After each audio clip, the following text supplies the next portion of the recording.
warahmatullahi wabarakatuh. Waalaikumsalam warahmatullahi wabarakatuh. Jami' masyayikhina wa lana wa li hadha masyayikh. Al-Fatihah. Bismillahirrahmanirrahim. Alhamdulillahirabbil alamin. Arrahmanir rahim. Iyyaka na'budu wa iyyaka nasta'in. Shiratal ladzina an'amta 'alaihim ghairil maghdubi 'alaihim waladdallin. Amin. Alhamdulillahilladzi tafarrada bil 'izzi wal jalal wa tawahhada bil kibriyai wal kamal. Wassalatu wassalamu ala sayyidina Muhammadinil munqidhi minadh dhalal wa ala ashabihi wa alihi khairi al, amma ba'd. Fa inna ahsanal hadithi kitabullah wa khairal hadi hadi Muhammadin sallallahu alaihi wasallam wa syarrul umuri muhdatsatuha wa kullu muhdatsatin bid'ah wa kullu bid'atin dhalalah. Segenap jamaah musalla al-jihad, para ustaz, para hujjat, segenap pengurus, hadirin sekalian yang dimuliakan oleh Allah dan yang berbahagia. Alhamdulillah, malam hari ini kita lanjutkan kembali pengajian kitab Sulamut Taufiq, pengajian rutin kita yang insyaallah malam hari ini sampai pada pembahasan yang terakhir.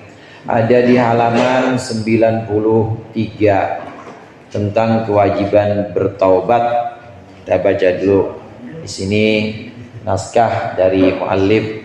Qala al-muallif rahimahullah wa nafa'ana bihi wa bi ulumihi wa bi barakatihi fid dharain amin. Tajibut taubatu minadz dzunubi fawran ala kulli mukallafin wa hiya nadamu wal iqla'u wal azmu ala alla ya'uda ilaiha wal istighfaru wa in kana dzambu tarka fardin qadahu aw tabi'atan li adamiyyin qadahu aw istardahu. Berkata muallif di sini, tiap orang mukallaf wajib bertaubat dari dosa-dosanya fauron, dengan segera. Ketemu yang saya baca, Pak? Temu. Taubat adalah menyesali perbuatannya, berhenti sama sekali dan berniat bulat untuk tidak mengulangi lagi dan memohon ampun kepada Allah. Dari arti atau terjemah ini bisa kita ambil kesimpulan, ini adalah syarat taubat. Taubat itu artinya kembali kepada Allah dari maksiat. Jadi dari maksiat dia pulang. Pulang kemana? Pulang kepada Allah, kembali kepada Allah untuk memohon ampunan.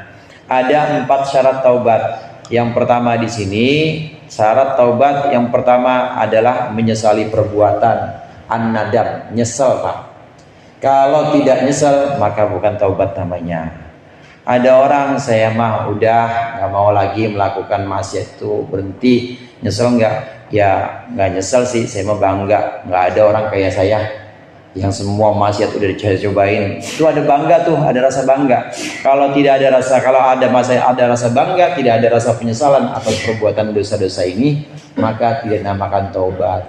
Masih bangga, nah gue mah berapa kerat juga kagak mabok gue mah. Itu misalnya bangga, semua dicerita-ceritain. Walaupun dia udah berhenti, maka belum ada penyesalan, maka tidak namanya taubat. Bukan namanya taubat, harus ada penyesalan. Kemudian yang kedua syaratnya harus ada ikhla. Ikhla itu artinya berhenti, benar-benar berhenti, udah total, udah berhenti, udah stop, nggak ada lagi yang namanya diulang-ulang itu perbuatan maksiatnya, itu yang namanya taubat. Wajib orang yang mukallaf itu bertaubat dengan memenuhi syarat yang di sini. Harus berhenti. Nggak bisa yang namanya sambil ya sambil tobat sambil jalan lagi, nggak bisa. Harus berhenti. Ikhla itu harus berhenti. Total, udah benar-benar pensiun, dah nggak mau lagi maksiat itu. Udah nggak melakukan lagi maksiat. Ini namanya ikhla. Syarat yang kedua. Syarat yang ketiga, taubat itu harus ada tekad tidak mengulangi lagi. Bulat. Udah ada kekuatan atau tekad yang kuat, tekad yang bulat, saya tidak akan mengulangi lagi. Kalau masih ada niat, kayaknya nggak ada orang yang ngawasin. Kalau nggak ada yang ngawasin, nggak ada yang kenal, dia bakal ngulangin lagi, namanya bukan taubat. Hadirin jamaah rahimakumullah. Biasanya kan manusia itu serba nggak enak atau pakai kalau diawasin sama orang. Kalau di lingkungan swadaya orang banyak liatin gak enak namanya. Udah jauhan dikit bayaran dah. Udah mulai gak ada yang kenal, udah mulai buka peci dah. Udah jauhan dikit. Jauhan dikit, ya udah sampai Priok, wah udah gak ada yang kenal nih. Bukan cuma peci, udah pakai celana pendek aja udah. Celana pendek blegot udah, nggak pakai apa-apa. Kenapa? Karena nggak ada yang ngawasin. Ini kalau masih ada satu kemungkinan dia akan kembali lagi kepada perbuatan maksiat-maksiat itu, entah karena nggak diawasi, entah karena hal-hal lain, maka nggak dinamakan taubat. Taubat itu harus tadi berhenti, menyesal, dan harus tekad bulat tidak akan ngulangin lagi. Mau sendirian kek, mau rame diawasin orang, mau di tempat yang dekat banyak orang kenal, mau dia di tempat yang jauh di Amerika sekalipun, dia nggak bakal ngulangin itu. Itu namanya taubat yang sesungguhnya. Kemudian yang keempat, syarat taubat itu harus mohon ampun. Bisa dengan istighfar, astagfirullahaladzim, astagfirullahaladzim, astagfirullahaladzim 100 misalnya, atau dengan sayyidul istighfar, Allahumma anta rabbi la ilaha illa anta khalaqtani wa ana abduka wa ana ala ahdika wa ahdika ma sata'tu a'udzu bika min syarri ma sana'tu abu laka bi ni'matika alayya budan bi faghfirli fa innahu la yaghfiru dzunuba illa anta. Habis asar bagus dibaca 4 kali itu Pak, sayyidul istighfar, seperti yang dijazakan oleh guru saya Yai Khalil Bishri. Habis asar sayyidul istighfar 4 kali. Istighfar malam-malam, astagfirullahaladzim, astagfirullahaladzim. Kalau perlu nangis benar-benar. Ada penyesalan, ada tekad bulat tidak mengikuti, tidak mengulangi lagi. Kemudian ada penyesalan dan juga berhenti juga, nggak akan mengulangi lagi. Penyesalan ini ditambah dengan nangis. Kalau mau nangis di situ tuh Bang Hasan tengah malam, jangan nangis di status. Ya Allah, rasanya cuma saya yang dosa. Jangan update status lagi. Nangis mah di hadapan Allah, jangan di hadapan kamera, di depan orang-orang, di update status. Jangan, sendirian aja. Kalau perlu bini jangan sampai tahu kalau kita nangis, apalagi sampai tahu masa lalu kita. Punyam dah. Tobat dari apa Bang? Dulu gue pernah ketahuan ternyata ya. Makanya pelan-pelan kalau malam-malam kita aja sama Allah. Ini yang namanya kesendirian atau munajat kita, itu waktu khusus hanya kita dengan Allah. Ini 4 syarat taubat. Nyesal, berhenti, tekad bulat tidak mengulangi, dan istighfar atau mohon ampun. Bisa dengan lafaz istighfar, bisa dengan sayyidul istighfar, bisa dengan yang lain. Ya Allah, ampuni saya mohon ampun kepada Engkau dan saya tidak akan mengulang lagi. Pakai bahasa Indonesia juga boleh, pakai bahasa Sunda juga boleh. Du Gusti nu ageng, terus apa? Ayo nomi. Du Gusti nu ageng minta pangapuran. Hampura abdi mah tajantiasa dan seterusnya. Pokoknya bahasa Sunda aja dah, bahasa apa aja, yang penting isinya pengampunan atau minta ampun pada Allah. Ini 4 syarat tobat. Setiap kita yang mukallaf ini wajib bertobat dengan segera, jangan sampai nunggu. Kalau sudah naudzubillah, kalau sudah di kerongkongan, kalau udah di kerongkongan udah nggak diterima taubatnya. Fir'aun waktu udah sampai di kerongkongan pengen bilang tuh Pak, pengen bilang la ilaha illallah, pengen bilang begitu, sama malaikat Jibril masukin tanah. Malaikat Jibril masukin tanah mulutnya, nggak bisa. Orang di samping kerongkongan sini dia punya Allah, pengen bilang la ilaha illallah, Allah nggak bisa sama malaikat Jibril. Nggak boleh ya, orang udah di ujung nggak boleh. Hatta yugharzir, kata Rasulullah, hingga taubat itu akan diterima hingga roh sampai di kerongkongan. Kalau udah sampai di tenggorokan udah nggak diterima lagi taubat. Wajib bertaubat untuk kita mukallaf, orang yang akil baligh. Ini dari segala perbuatan dengan syarat-syarat yang 4 itu. Kalau dosanya itu dosa menyangkut kewajiban kita terhadap Allah berupa hal-hal fardu, maka wajib diqodho. Nggak bisa cuma tobat istighfar dengan 4 syarat tersebut. Istighfar udah nyesel iya, kemudian tekad nggak bakal ngulangin lagi. tapi urusannya dengan puasa Ramadan kodok tetap. Nggak bisa hanya dengan 4 syarat tadi, harus bayar. Namanya taubat. Tinggal sholat subuh misalnya, tidak cukup hanya nyesel doang, setengah 10 di kantor. Kenapa bang? Saya nyesel nggak sholat subuh tadi, nangis aja di kantor. Nggak kodok, nggak boleh. Wajib kodok. Wajib kodok kalau hubungannya dengan yang fardu hak pada Allah. Hadirin jamaah rahimakumullah, ada hakullah, ada hakul adami, ada kewajiban-kewajiban kita yang kaitannya dengan Allah, ada kewajiban-kewajiban kita yang kaitannya dengan manusia, hak Adam. Kalau kewajiban yang dengan Allah tadi, kalau itu berupa perkara wajib, maka wajib kita kodok. Perkara fardu wajib kita kodok. Sholat misalnya, nggak cukup hanya dengan taubat, tapi harus mengkodoknya. Nah, ada hakul adami, ada hak Adam. Hak Adam ini yang kaitannya kewajiban kita terkait dengan hubungan kita dengan sama manusia. Hak Adam ini dibagi dua. Ada hak Adam yang sifatnya harta benda atau mali. Ada yang non harta benda, yang bukan harta benda. Kalau yang menyangkut harta benda, maka harus dibayar juga. Qadohu harus dibayar juga. Harus dibayar, nggak cukup cuma 4 syarat, nggak cukup hanya dengan 4 syarat. Tobat sama tetangga, saya mau tobat, nggak mau saya nyolong lagi, nggak mau saya ngambil motor tetangga lagi. Udah 4 syarat udah saya penuhin Ustaz, saya nyesel, saya berhenti, saya udah tekad bulat nggak akan ngulangin, saya mohon ampun sama Allah. Tetangganya minta balikin Ustaz, itu mah urusan dia, mau Allah tobat. Harus saya mah nggak mau motor saya kudu digantiin, kan saya udah ini Ustaz, 4 syarat. Tetap yang namanya 4 syarat harus dipenuhi, itu hubungannya dengan Allah. Tapi kalau yang hubungannya dengan manusia, wajib digantiin tuh motor. Mana baru ya, belum lunas udah diambil sama dia, maka harus digantiin, harus dibayar, harus dikembalikan. Ini yang namanya raddul mazalim, atau mengembalikan barang-barang orang yang kita rugikan. Itu yang menyangkut harta.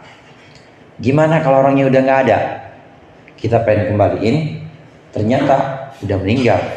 Dulu yang kita ambil itu kita tahu sendal, zamannya sendal masih mahal, nggak ada jualan online, apa Neckerman, pokoknya yang begitu.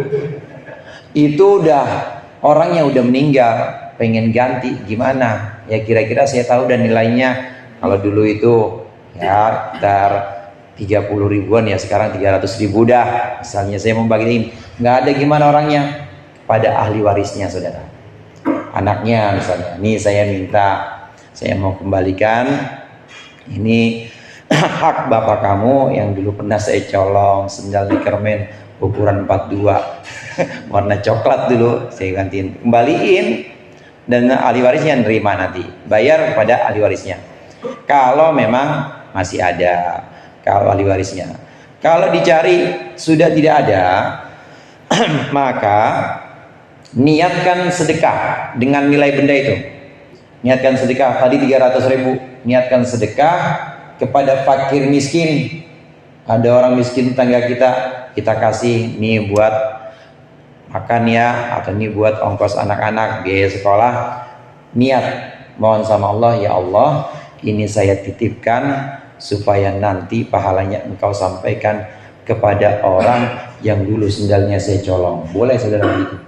Boleh. Kalau memang udah nggak dicari, nggak ketemu, udah ahli warisnya nggak ada, bingung pengen mana, boleh sedekah kepada fakir miskin. Ini yang hubungannya hak Adam, hubungannya dengan harta, yang berupa harta.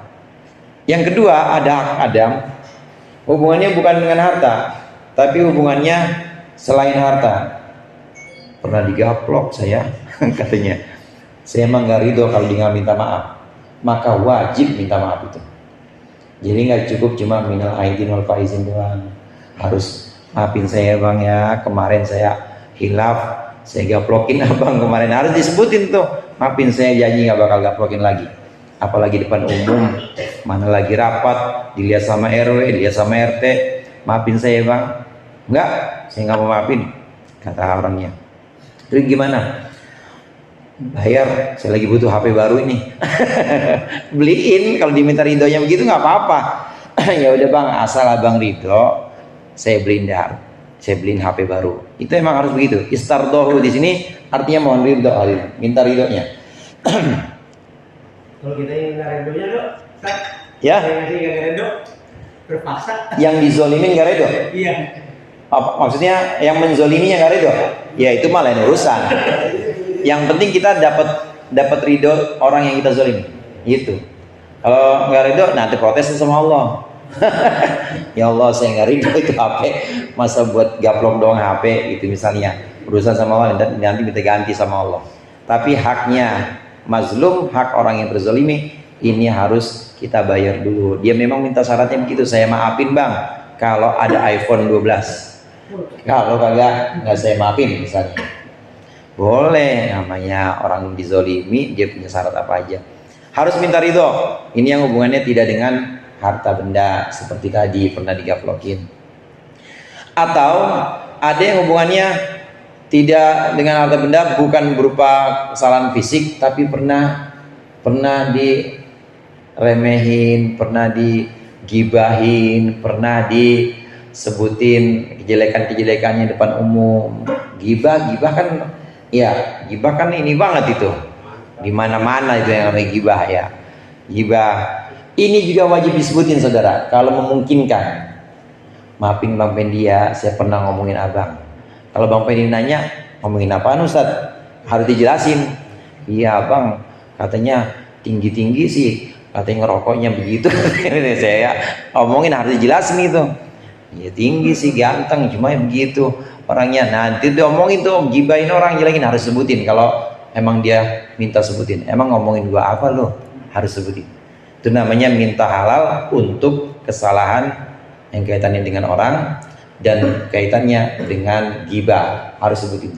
Kalau memungkinkan, kalau kita memungkinkan bilang, maafin bang ya saya udah pernah gibahin, maafin bang ya saya udah jelek-jelekin kemarin, maafin kalau memungkinkan. Kalau tidak memungkinkan, maka hendaklah dia minta ampun sama Allah, kepada Allah dengan 4 syarat tadi, kemudian berbuat baik dengan orang yang digibahin atau orang yang pernah dicela ini, berbuatlah baik dengan dia. Tadi dia nggak mampu nyebutin, kayaknya gua udah gibahin banyak banget dah, bingung pengen nyebutinnya. Ya udah, minta ampun sama Allah, baikin orang itu. Ya, dibeliin apa kek, BTN kek apa rumah apa apa nih bang, nggak, saya mau beliin aja. Jangan begitu sering-sering saya mau beliin aja. Nah itu boleh tuh.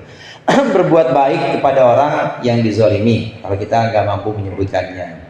Ini dua macam dosa yang hubungannya dengan Allah, dosa yang hubungannya dengan manusia. Yang hubungannya dengan Allah, kalau dosa-dosa besar harus dengan taubat. Adapun dosa kecil bisa dengan ngaji begini hilang saudara. Gugur dosa-dosa dengan ngaji begini. Ketemu malam Rebo lagi, malam Rebo, doa dari malam Rebo ke malam Rebo, dosa dari malam Rebo, itu insya Allah diampuni. Kalau yang kecil-kecil. Dan hubungannya dengan Allah. Tapi hubungannya dengan manusia, yang pembahasan yang kedua tadi, hubungan dengan manusia itu harus taubat juga. Selain itu minta ridhonya orang. Kalau hubungannya dengan harta atau berupa harta harus dibalikin, harus dikembalikan. Ini cara-cara ya bertaubat. Kemudian di sini ada intaha ma qadarallahu jam'ahu. Betul itu ya? Intaha. Selesailah. Intaha ma qadarallahu jam'uhu wa arju minhu jam'ahu wa arju minhu subhanahu wa ta'ala ayya umma naf'ahu wa yukthira fil qulubi waq'ahu wa atlubu mimman ittala alaihi min ulil ma'rifati wa tafihi ala khata'in aw zalalin ayyunabbiha ala dalik birraddi sharih liyahdharan nasu min atba'i ala ghairi sawabi fal haqqu ahaqqu ayyutaba wal insanu mahal khata'i wal nisyan. Demikianlah apa yang ditakdirkan Allah bisa terkumpul berupa kitab ini. Saya berharap kepada Allah mudah-mudahan kitab ini diberi kemanfaatan secara menyeluruh. Semoga kitab ini banyak mempunyai tempat atau melekat di dalam hati pembacanya. Ini makbul ini dan terbukti Sulamut Taufik ini banyak dibaca pembaca, terutama di Indonesia banyak yang ngaji Sulamut Taufik ini. Ini doanya dari pengarang. Kemudian saya mohon kepada orang-orang berilmu, ulil ma'rifah berilmu yang menelaah kitab ini lalu menjumpai kekeliruan atau kekurangan, berkenan memberikan saran dan kritik atau pembenaran yang jelas agar orang-orang mengikutiku membaca buku ini terhindar dari kesalahan, agar pembaca ini terhindar dari kesalahan kalau ada kesalahan, karena yang benarlah yang patut diikuti sedangkan manusia kekeliruan dan kealpaan. Mu'allif dengan nanti mengatakan bahwa manusia tempatnya salah dan lupa. Kalau ada kesalahan dan keliruan, mohon diberikan koreksi, saran, dan lain sebagainya. Hadirin jamaah rahimakumullah, cara ulama-ulama, orang-orang soleh dalam mengkoreksi kitab, itu dengan memberikan catatan di pinggir, namanya hamish. Atau kalau mau menjelaskan dengan syarah, kalau di tengah namanya syarah. Kalau di pinggir namanya hamish, kalau di tengah namanya syarah. Kalau itu mah nggak ada.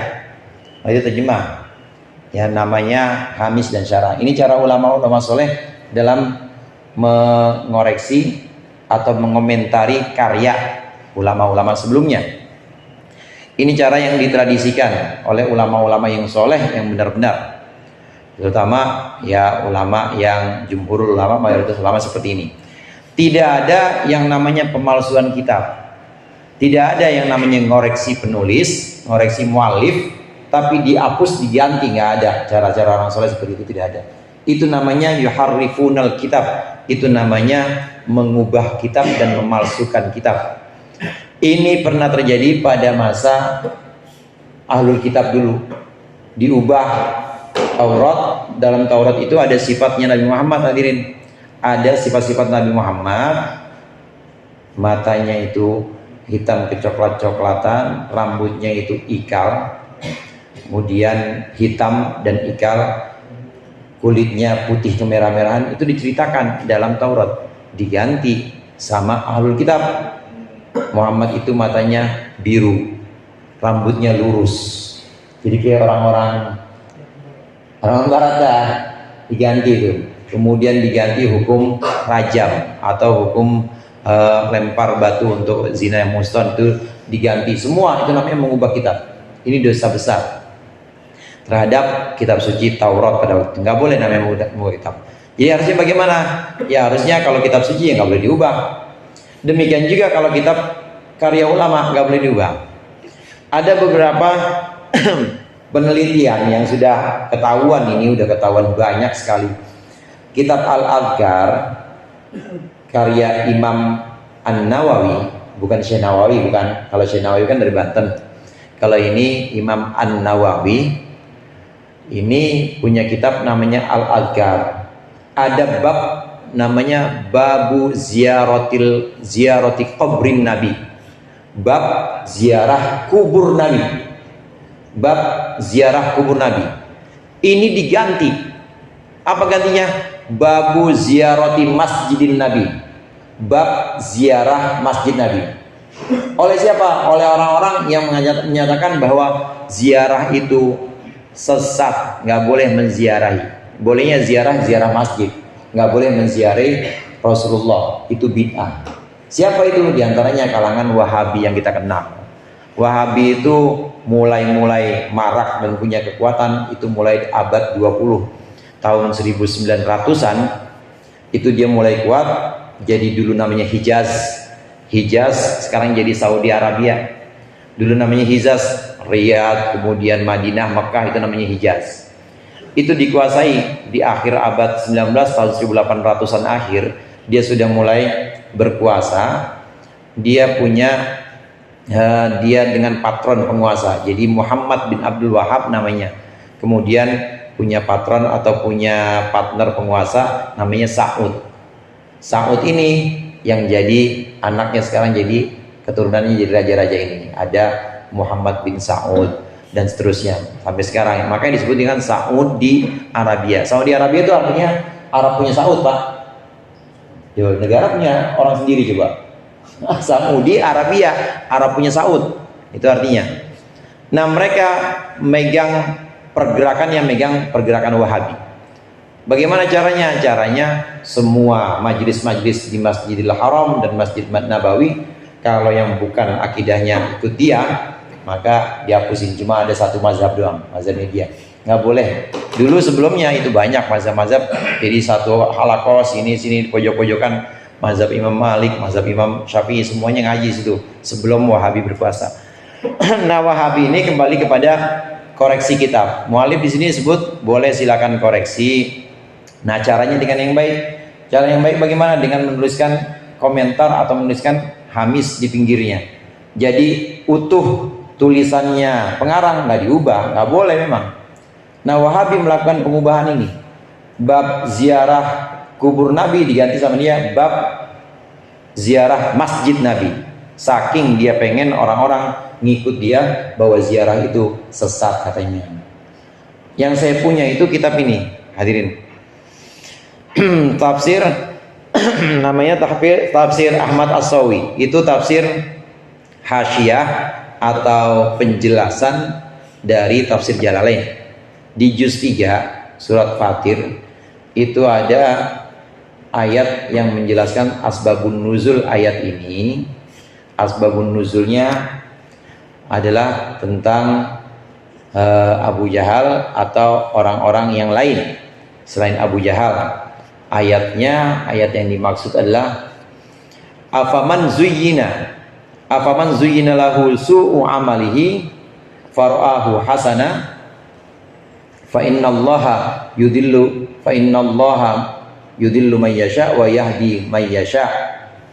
Itu apakah kurang liar ini, apakah orang yang mengira bahwa perbuatan itu perbuatan baik, kemudian dia Allah sesatkan, dan Allah menyesatkan orang yang Allah kehendaki, dan Allah memberikan petunjuk kepada orang yang Allah kehendaki. Ada orang berbuat sesuatu dan dia menganggap dia itu paling baik. Ini kata Imam As-Sawi yang menjelaskan tafsir Jalalain, mengatakan ini turun kepada Khawarij. Khawarij ini orang yang menghalalkan darah sesama muslim dan dia merasa paling benar. Dia berbuat dan seolah-olah perbuatannya lah yang benar. Dia menganggap yang batil sebagai yang hak, dan yang hak dianggap sebagai yang batil. Seperti tadi ziarah dianggap batil padahal hak. Sebaliknya yang batil dianggap hak, membunuh orang kan batil dianggap hak. Ini Khawarij. Dikatakan oleh Syekh Ahmad As-Sawi, saya bacain lengkapnya ini, saya punya kitabnya. Ini kitab yang asli, saya pernah pesen yang cetak, ternyata udah dihapus sama dia, udah nggak ada. Bunyinya begini, saudara. Bunyinya wakilah hadhil ayat nazalat fil khawarij. Ayat ini turun pada kaum khawarij alladzina yuharrifuna ta'wilal kitab, yang mengubah Al-Quran was sunnah dan sunnah, wa yastahilluna bidzalika dima'al muslimin. Mereka menghalalkan darah orang muslim, wa amwalahum, dan harta orang muslim. Kama huwa musyahidul an, sebagaimana disaksikan sekarang fi nadhairihim, dalam sepadan dengan Khawarij.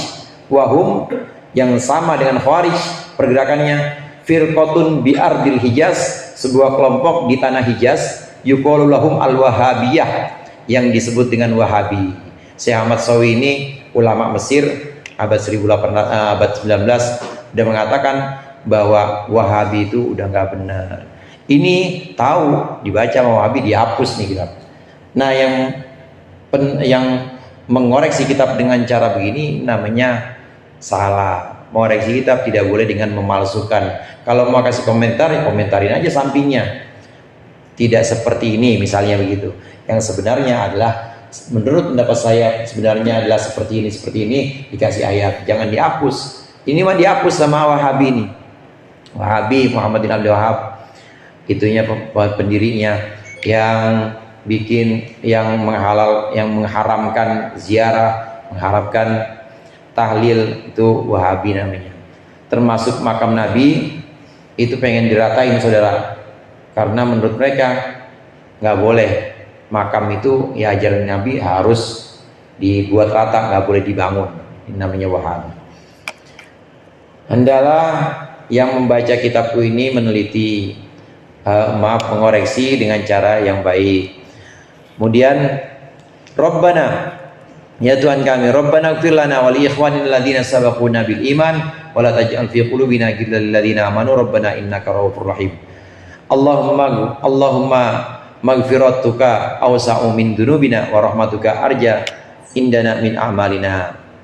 Ya Allah, Tuhan kami, ampunilah kami dan saudara-saudara kami yang telah mendahului kami dengan membawa iman, dan janganlah Engkau jadikan dalam hati kami kedengkian terhadap orang-orang yang beriman. Ya Tuhan kami, sesungguhnya Engkau Maha Pengampun lagi Maha Pengasih. Ya Allah, ampunanmu lebih luas daripada dosa-dosa kami, dan rahmatmu lebih kami harapkan daripada amal-amal kami. Hadirin jamaah rahimakumullah, rahmatuka arja min a'malina. Rahmat Allah itu lebih kita harapkan, lebih kita andalkan dibanding amal kita. Pasti itu saudara. Amal kita berapa sih? Di sini ada yang hidupnya sampai 100 tahun. 100 tahun, 50 tahunnya tidur. 50 tahunnya tidur. Ya orang tidurnya 12 jam sehari. Kan kalau separuh berarti berapa? 50 tahun tidur. Ibadahnya mana? Belum dibagi lagi. 50 tahun, yang 25 tahun udah maksiat semua. Ya ibadah 25 tahun. Di situ ada riya, di situ ada ujub. Wah, gue mah paling sholat, gue pengen dilihat orang. Di situ ada takabur, ada nggak ikhlas. Amal ibadah kita sangat kurang jika dibanding dengan balasan-balasan Allah. Dibalasnya dengan surga nanti. Itu rahmat Allah.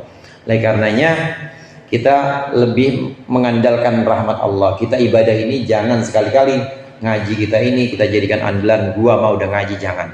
Tapi yang jadi kita andalan adalah rahmat Allah. Dengan ngaji ini Allah memberikan sayangnya kepada kita atau rahmatnya kepada kita. Jangan jadikan andalan amal kita. Nabi pernah ditanya, Nabi pernah bersabda kepada para sahabatnya, la yadkhulul jannata ahadun bi'amali, la yadkhulul jannata ahadun bi'amali. Tidak ada seorang pun yang masuk surga sebab amal perbuatannya nggak ada, sebab ngajinya nggak ada, sebab sholatnya nggak ada. Illa antaqabbanallahu birrahmati, kecuali Allah memberikan rahmatnya, sayangnya. Wala anta ya Rasulullah, engkau gimana ya Rasulullah? Engkau masuk surga juga bukan karena amalmu. Wala ana, demikian juga saya bukan karena amal saya, tapi karena rahmat Allah. Harus begitu. Harus kita jadikan, yang kita jadikan andalan adalah rahmatnya Allah, bukan amal kita. Kalau amal kita nanti jadinya ujub, merasa paling beramal, merasa paling takwa dan lain sebagainya. Nauzubillah. Kemudian ditutup di sini dengan penutup ayat Al-Quran ini dengan harapan meniru Al-Quran. Subhana rabbika rabbil izzati amma yasifun wa salamun alal mursalin walhamdulillahi rabbil alamin. Maha suci Tuhanmu wahai Nabi Muhammad, Tuhan milik keperkasaan yang mereka katakan, dari yang mereka katakan. Semoga keselamatan atau para rasul dan segala puji bagi Allah Tuhan semesta alam. Jadi jangan mengandalkan amal kita. Imam Ghazali hadirin itu pernah dimimpiin, udah meninggal, dimimpiin, kemudian posisinya atau tempatnya, derajatnya di sisi Allah itu sangat mulia. Yang mimpi itu terus tanya, wahai Imam Ghazali, kenapa engkau bisa dapat posisi yang sangat mulia ini? Kemudian Imam Ghazali disebutkan, ditanya, apa karena kitabmu yang banyak? Bukan. Karena ibadahmu, sholat malam, puasa? Bukan. Karena apa? Bukan. Imam Ghazali tanya kepada Allah, sebab apa ya Allah engkau memberikan aku seperti ini? Sebab pernah suatu hari engkau menulis kitab, kemudian ada lalat yang ingin hinggap di tempat kitab, di tempat tintamu. Zaman dulu kan tinta begini sudah, ditotol, nulis lagi, totol, nulis lagi. Kemudian ada lalat pengen minum, pengen nulis, didiemin dulu sampai itu kenyang. Gara-gara ngasih minum lalat itulah aku tempatkan engkau Ghazali di tempat yang mulia ini. Bukan karena karangan, bukan karena ibadah, bukan karena segala macam amal-amal yang banyak, itu bukan. Tapi Allah tempatkan karena hal yang remeh. Ini yang namanya rahmat Allah. Jangan sekali-kali kita mengandalkan ibadah kita, tapi hanyalah rahmat Allah yang kita jadikan sandaran atau ibadah atau andalan kita. Ya, hatam, sama-sama kita tawasul dan baca ta'lim.